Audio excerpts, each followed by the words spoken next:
state machinery to Olkalou. Cabinet ministers, principal secretaries, the government officials were more than the voters. To campaign and camped in Olkalou for 3 months, bribing people and promising projects. Members of parliament were all over Olkalou with sacks of money. The IBC commissioners, the ones meant to guard our elections, looked the other way as the state openly violated electoral laws with impunity. In full view of the country, William Ruto misused state resources to project power and manipulate the people of Olkalou. The people stood their ground and refused to be deceived. The supposed deep state and system cannot alter the fate of William Ruto in 2027. William Ruto brought violence and intimidation to Olkalou. He flooded one constituency with 2,000 police officers. He brought the infamous to Olkalou, one of the way.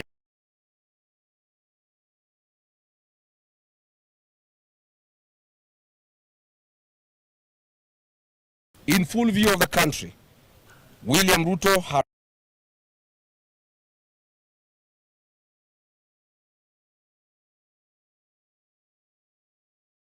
stations in attempt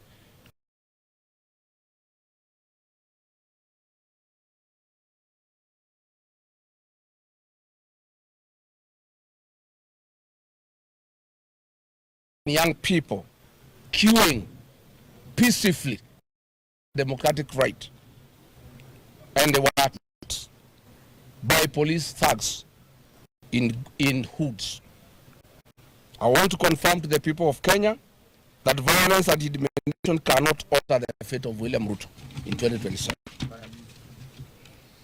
To the people who fear William Ruto's ruthless nature and what he is capable of, I ask them to be at ease. The great people of Olkalou have taken the frustrations of millions of Kenyans and given them a voice. As we start here, the general election, it is now clear beyond reasonable doubt that none of Ruto's dirty money, none of his capacity for violence can stand the test of a determined electorate. All power belongs to the people of Kenya, and their will reigns supreme. William Ruto, you have turned Kenya into heaven for wanton theft to raise funds to buy your re-election. You have turned our country into a playground for goons and death squads to intimidate Kenyans into compliance for your election. Through Olkalou, the people of Kenya have given you their reply. Here, but no further. William Ruto, today marks the beginning of your retreat, and it is a journey with only one destination, one term. Yesterday was a tipping point for this country. The residents of Olkalou came out in overwhelming numbers to make their voice heard. We owe them our deepest gratitude for their dedication, their commitment, and above all, their resilience. However, we cannot celebrate this outcome without fully addressing the circumstances under which the election took place. The impunity of the government must be named and it must be condemned. Violence was the order of the day. For avoidance of doubt, the violence was perpetrated entirely by the state. Photos and videos of masked armed men terrorizing voters are now in public record. This was Nairobi Sierra, the very death squad responsible for abductions of Gen Zs. The same squad that has been attacking churches across the country. Yesterday, this squad, together with goons and plainclothes police officers, stormed polling stations in a coordinated attempt to disrupt the counting. Amid the chaos of tear gas and gunfire, they intended to overturn the will of the people. The 2,000 police officers deployed under the pretense of keeping order and preventing violence stood idly by and did nothing to intervene. It was the ordinary people who stood strong. Unarmed and unprotected, they held the line against men with guns and defended their polling stations. We must commend the people of Olkalou.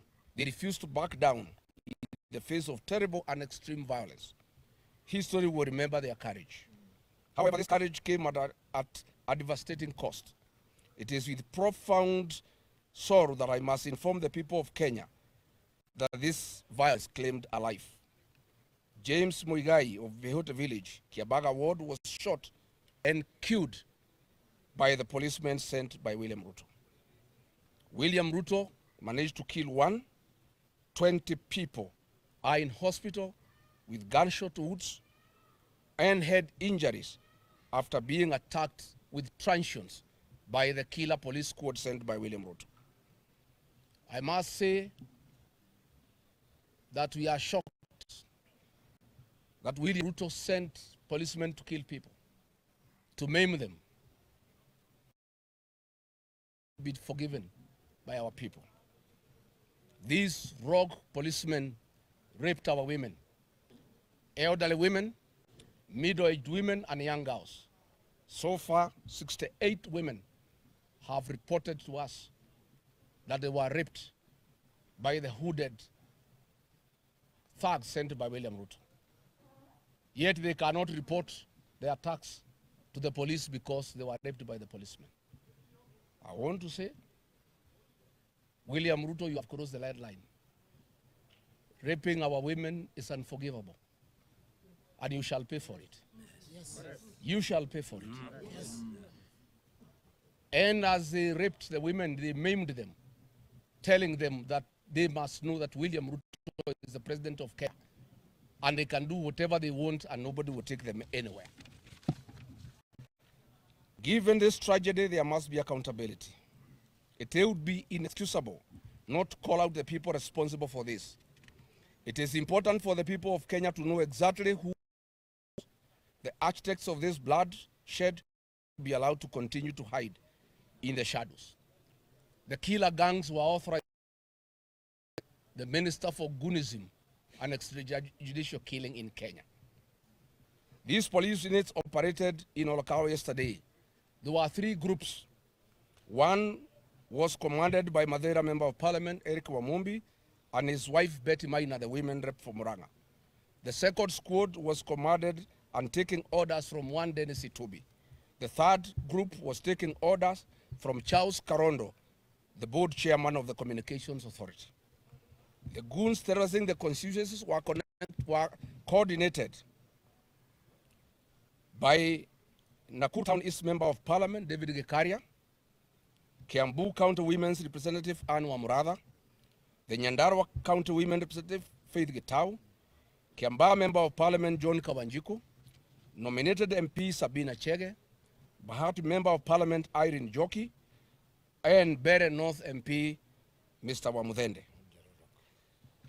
The financing of all the violence that took place in Olkalou was coordinated by Kimani Ichung'wa, who was collecting money from William Ruto and giving the money to the teams on the ground. All of it was done under the express authority of William Ruto, who was giving the money and who okayed the attacks on the population and the raping of women, and with the operational support of Kipchumba Murkomen.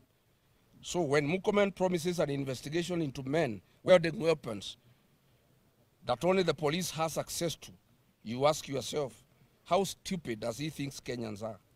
He wants us to believe automatic rifles paraded openly in a constituency packed with 2,000 police officers went unnoticed by security agencies for over 12 hours.